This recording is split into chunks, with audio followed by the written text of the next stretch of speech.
like, when it does come to closing costs, we think of like, you know, a pretty large portion of money, but since it's a refinance, does it come out a little differently? So let's say, for example, of those people you said, hey, you could save them $525 a month. If they refinanced right now, and if they refinanced again 8 months from now because the rates went down, like, does that benefit get eaten up in closing costs are too high, or is it because refinance costs are not what they used to be, as you said? Well, they're not what they used to be, and yet I'm going to, throw some shade at the media again. I just read another article about the refi boom is here, but then also arguing about what we're talking about. Is it really a good time now or not? And one of the things that kind of got my goat about reading this article was these estimates of how much it costs to refinance your loan. Part of the article said, oh, the average cost is $5,000. And then another one said, according to Investopedia, that the average cost to refinance your loan is going to be 2 to 5% of your loan amount. Well, if you've got a $500,000 loan, you're talking 10 grand up to 25 grand. Well, that doesn't make any sense at all. That's just not true.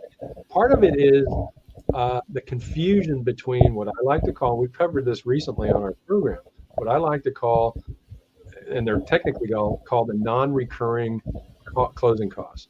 These are costs, they are fees being charged by what we call service providers, third-party fee-based costs, credit report, appraisal, escrow fees, title fees. All those parties are going to charge a fee, and they have to be paid for. Those are non-recurring costs. Well, on a basic refi for a good-sized loan amount, I would say anywhere from $300,000 to $600,000.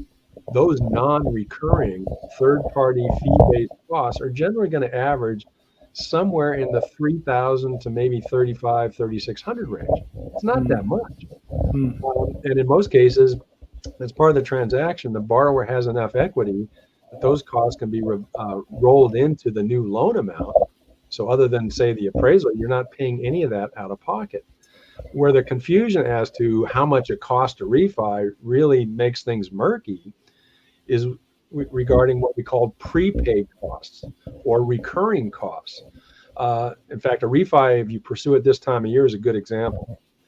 Because if you pursue a refi now and you want an impound account for your property taxes, well, the next installment of property taxes is due, at least in California, a 6-month installment in December. If you're going to close a refinance loan now, let's say in September, your first mortgage payment is not going to be until November 1. Well, that happens to be when that second installment of property taxes for 6 months is due. Well, the lender isn't going to have 6 months of taxes in the impound account when they close the loan unless they collect that money in advance from you to fund the account. Now so that could be like 7 or 8 months taxes that you're providing as part of your refi to set up the account to prepare for that next installment that's due by December 10th. That amount gets lumped into, on some of the disclosures, closing costs, as if it's a fee being charged to you for a service provided. It's not. It's an advanced deposit towards your future property taxes. I would argue that when you're going to evaluate a refinance, you should exclude those funds from what you're perceiving to be the cost to refi. And one little surprise that most homeowners don't realize, I always try to bring it up. Yeah, it's a bummer. You got to put up 7 months taxes if you want an impound account because of that next installment due in December. But guess what? When that existing loan that's at a high rate that we're paying off, if you have an impound account on that one, you're going to get a refund in about 2 weeks after you close, because that loan has a bunch of money accumulated in the existing impound account. And because it hasn't been dispersed on that December 10th due date, when that loan's paid off, surprise, you're going to get a check in the mail for a pretty good amount of money. So that helps offset that cost. Same thing with homeowners insurance.